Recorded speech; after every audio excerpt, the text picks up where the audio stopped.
hit it. So, Baxter, tell us what encouraged you most as you, or personally, as you prepared or delivered this sermon. Yeah, I think what was most an encouraging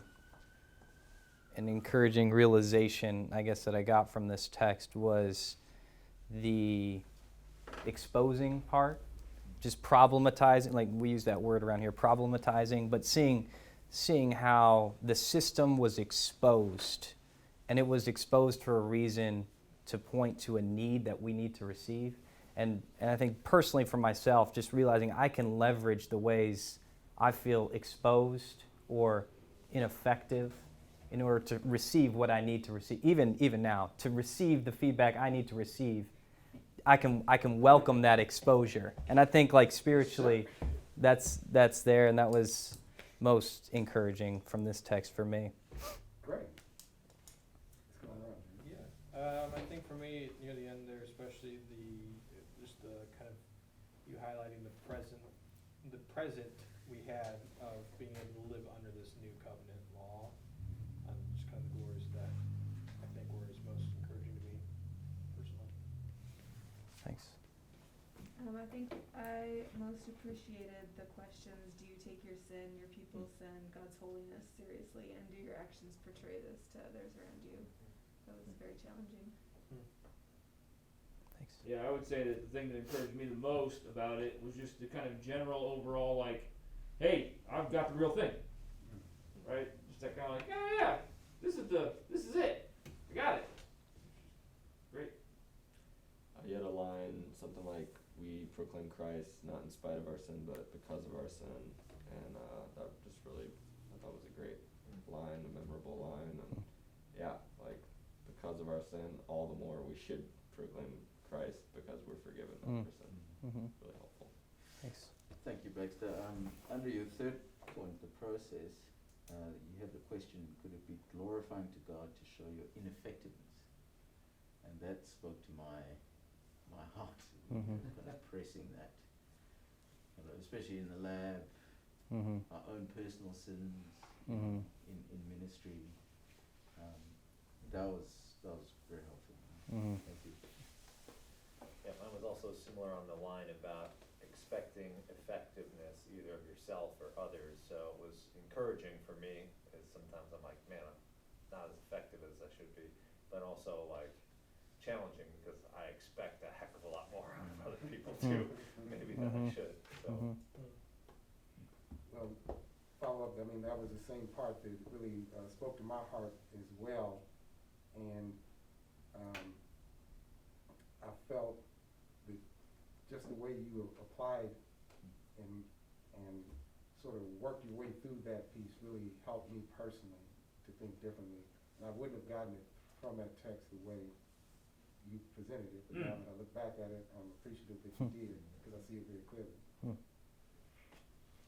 I would say almost even what Mark said over there, just a personal challenge in terms of taking seriously my own sins before I can really help God's people really take seriously their sins.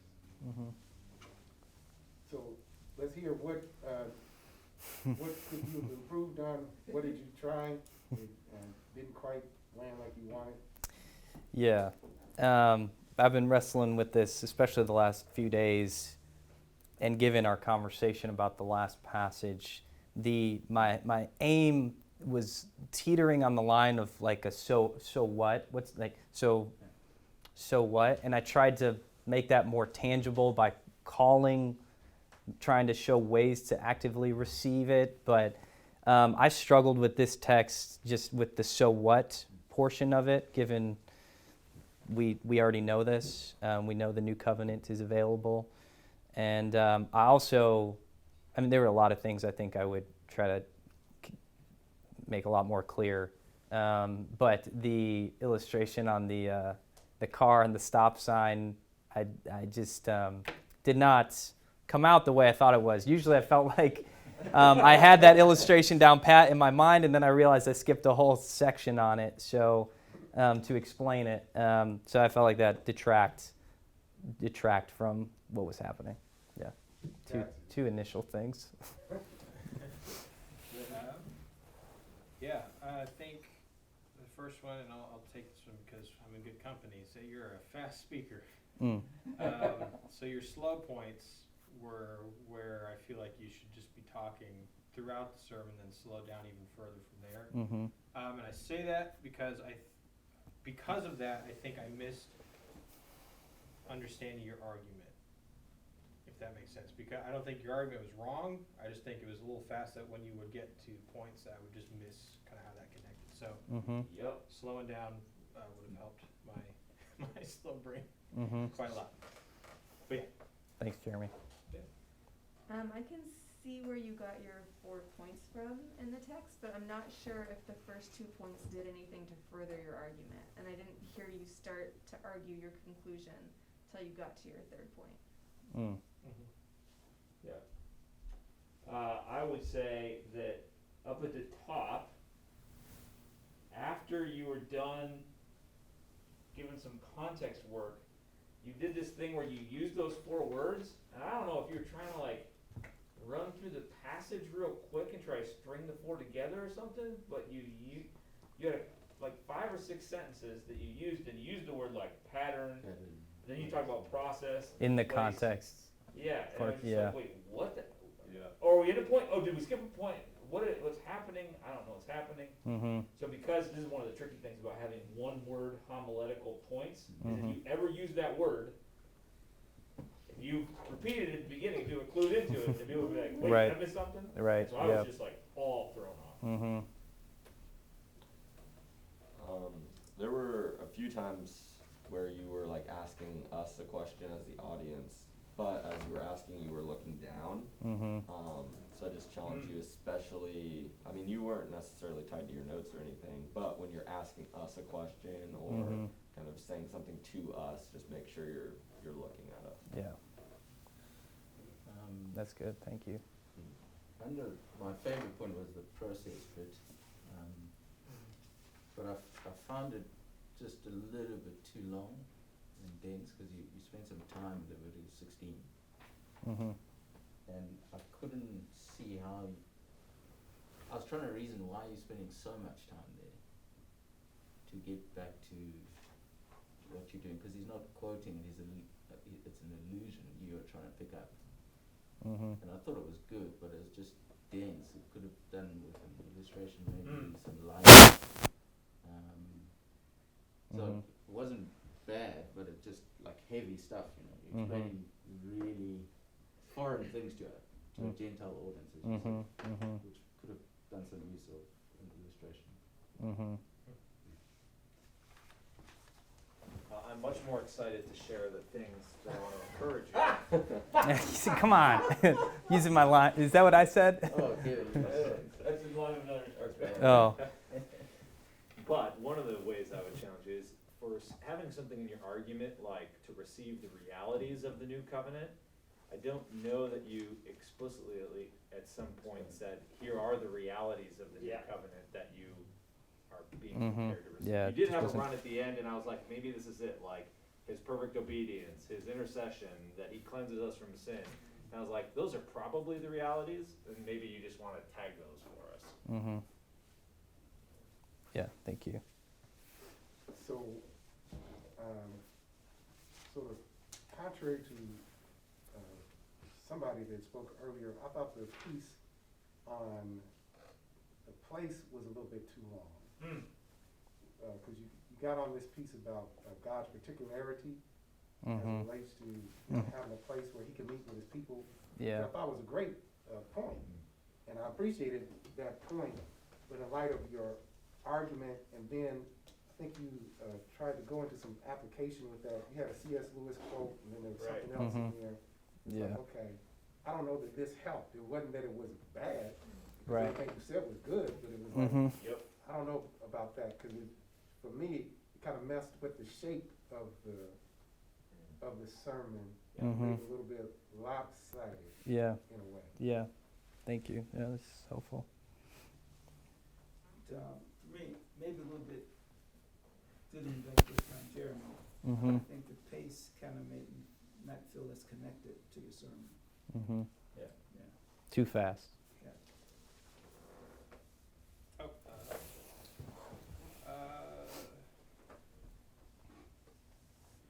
no, that was, yeah, I guess I'll just, not to beat down on this, but, I think, again, as I always like to say, as your representative of the slower church members you'll have, it takes a little longer to understand. I didn't understand, or I didn't start to think I understood your argument till point 4. Cause that was where you had a really nice long run kind of saying, this is my argument, this is how this point connects, and this is this. Not in those words, obviously. But it took me kind of there, and then I started to be able to piece back together the rest of the sermon, but by that point I'd already lost a lot of the other points.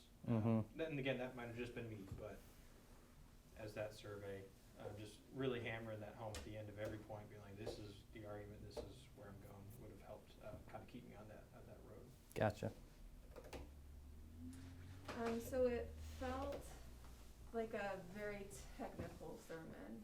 I think if the job of the preacher is to move hearts and minds towards Christ, you moved my mind towards Christ, and I don't know if it gets back to the pacing issue that I was trying to keep up, so I didn't have time for my heart to really engage in what you were saying.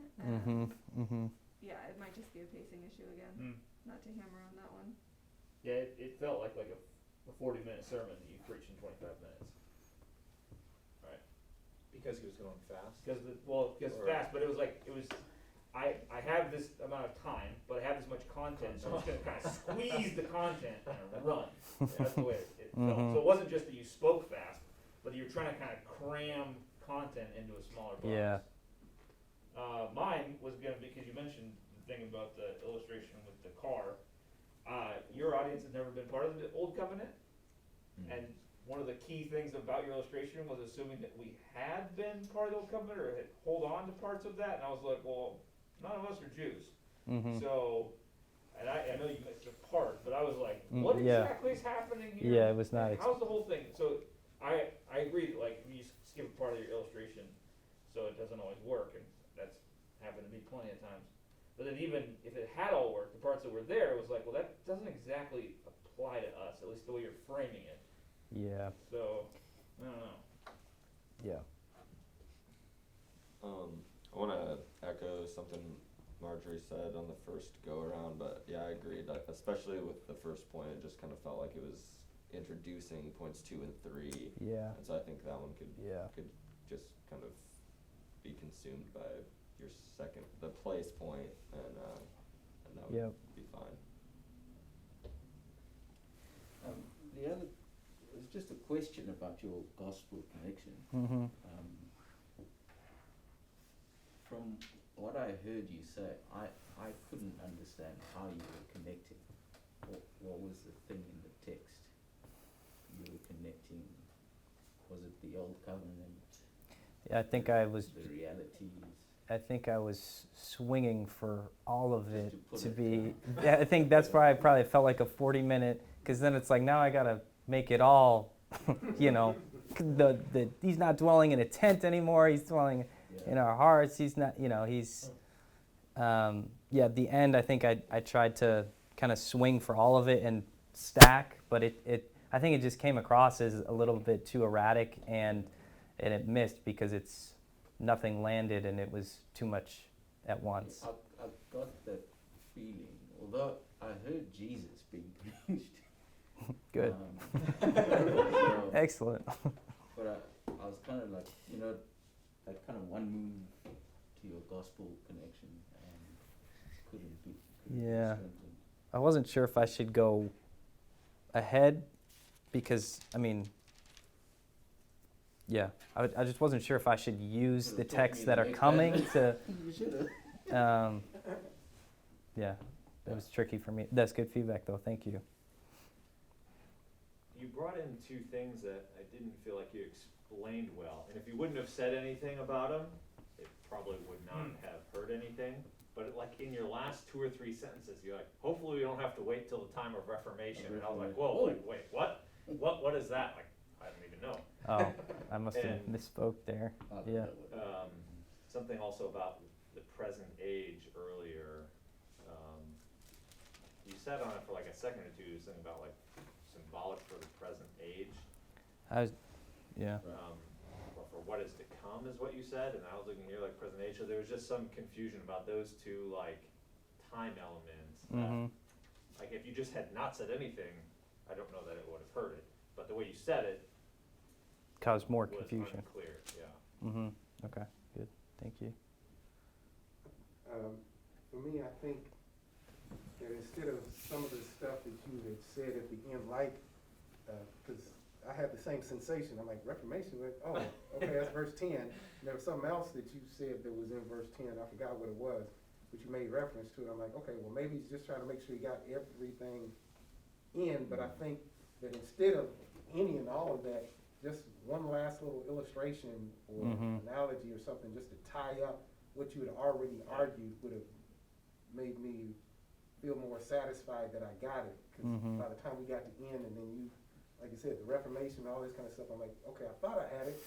Now, what's this other thing? Yeah. Yeah. So, and I don't have one, but like a closing, Yep. I got. some Yeah. analogy, illustration, example, or something. Or possibly, in this case, because of the way that your opening illustration worked, you could have just gone back to it, Mhm. right? And actually played on it. Like you bought the copy, right? And then you get to just kind of flip the thing upside down and go like, we got the real thing, Yeah. right? So all of a sudden, you're back to that thing, brought back to what you said, so you get to actually turn the whole thing on its head at the end. Right. Yeah. No, that's good. Thank you. I guess I have a question, which, what you was looking at, was it, your notes with the bullet points, or was it written out? It was written out. Okay. Yeah. Did it sound like it was completely written out? I think maybe that's part of the reason Yeah. why he was moving so fast. But Yeah. he was trying to, Cram it in. yeah. And maybe if it was more like bullet points, then you probably Yeah. get more of a talkative tone to it. So, Yeah. Thank you. That's good feedback. All right, so the things that went well, the things you were pleased about. Wow. I've forgotten. My head's been so. I think I've fully analyzed You've been exposed. the other right? side. I was pleased with my exposure just now. You did some good things, bro. I think I should have maybe gone back to the opening illustration. I felt like that was just, for me, it was helpful initially to get the ball rolling, and simple. And so, yeah, I wish I would have stayed with that. And yeah, I was in hearing that I crammed a lot, maybe 40 minutes into 25. I'm glad I didn't. I almost thought I need to try to rope in some of the verses one, like the place more, you know. So I'm just glad that I at least moved past that and didn't get into it, because I'm sure you all would have been up in arms if I had tried to. Been like, that was 55 minutes. You're like, Baxter, I didn't come here for like a class on the holy place. Jeremy? Yeah, I think on top of the introduction, I thought that was really good, but I think you also had a couple more really good, like application images, so like the two-dimensional shadow and the three-dimensional reality with the sun rising. I thought, again, Yeah. I wasn't keeping up too well, but that caught me. I was like, oh, that's really Yeah. cool to think about, and just even in the light of God. So I think you had really nice applications in there too that were effective even for a guy like me. So yeah, it's good. Thanks, Jeremy. Baxter, this was such a hard Yeah. passage, and I feel like you just, like, overall, you just did a really good job, and you didn't just give us an object lesson on each one of these things. And I feel like it was a lot, but you did move through it, and you gave application in maybe not I don't remember it in the first point, but at least points 2, 3, and 4. You were able to somehow apply the passage to us throughout, which was very impressive. Thank you. So I thought that it was a rather small move, but it was good and important, which was when you talked about, somebody had given you encouragement about this, you probably all have a ton of unintentional sin, right? And you got kind of feedback that people enjoyed that part. But what was so good about it is, first of all, you didn't say you all have, right? You all have unintentional sin, but you said, you know, you probably have, which is a good way of phrasing it. And you said we probably have a ton of intentional sin, and you had an argument for it. It was a very brief argument, and the argument was on the basis of because I know how much intentional sin I have. Yeah. So it was this very pastoral point, without kind of being like, oh, I'm a despicable worm or whatever, but you used yourself in a different way to kind of, so it was well crafted. Yeah. He actually argued for it that would have won over anybody who's like unintentional. So I don't know about that. So that was really well done. Baxter, I just found you to be super clear. You know, you had your argument up front. You went back to it a lot. Your points, like I felt like I always knew where you were. You had pretty clear transitions throughout. So I really just appreciated that. Like, I found you really easy to follow. I knew where we are where we were in the passage.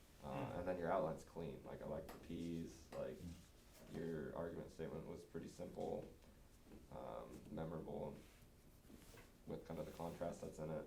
So, yeah, Thanks, I thought that was Bobby. really well done. Yeah, I appreciate the outline as well, for what was dense in terms of content in the passage. Just one word was so helpful, just to hang your thoughts. And I thought the transitioning via application after each point, so using a question to grab us, was also a very good move and done well. Thank you. I liked how you crafted your argument and related it to the text well. And before you said, like, I wish I had 4 more verses, and I can see why, because I read the text and I thought, wow, this is kind of a negative statement of the text. In many ways, it's saying that, like, this doesn't work.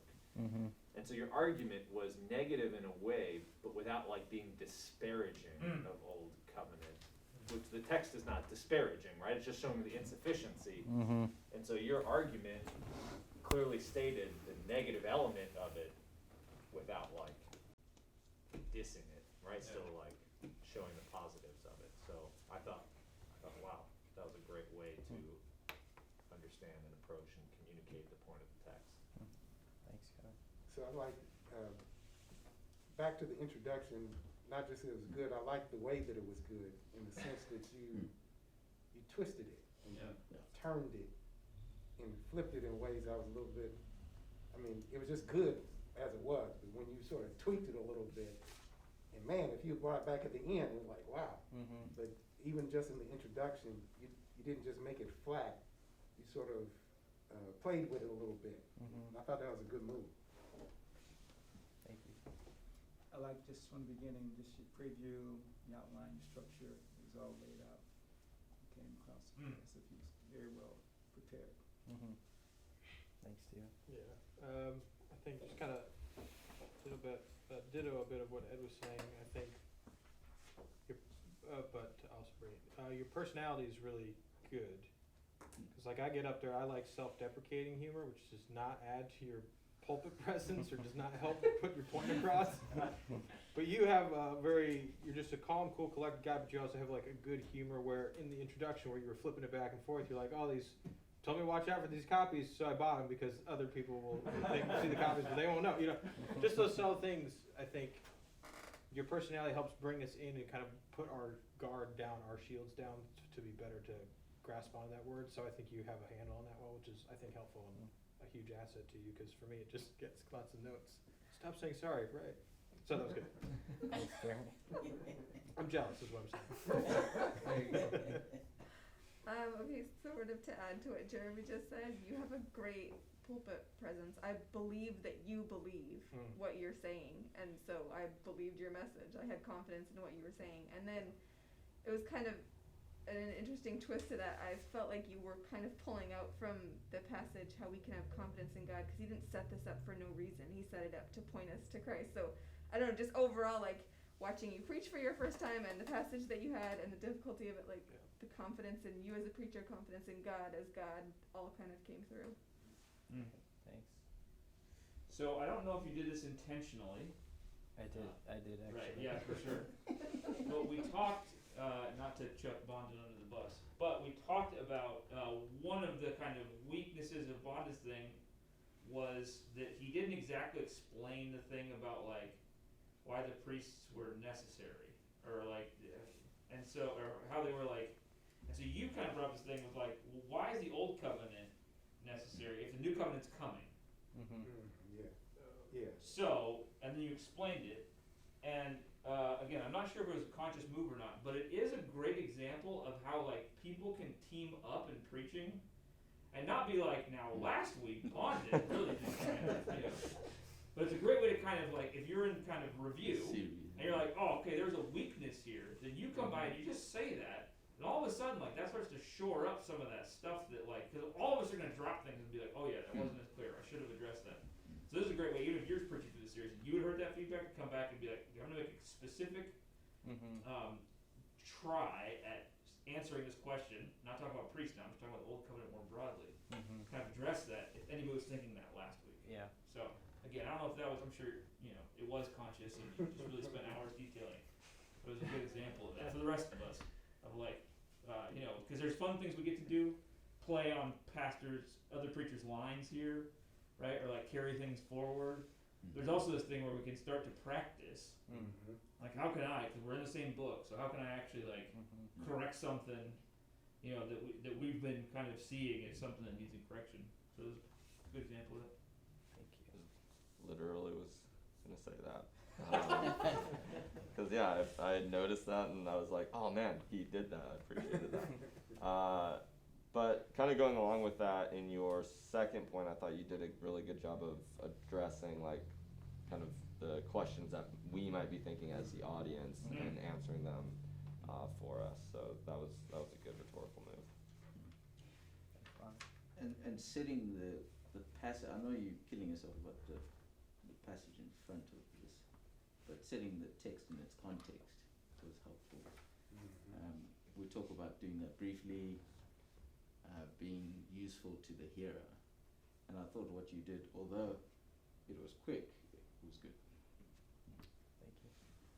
Your applications were good for leaders. You didn't just, both as leaders and as Christians. So like, do you take sin seriously, holiness seriously, and that of your people as well?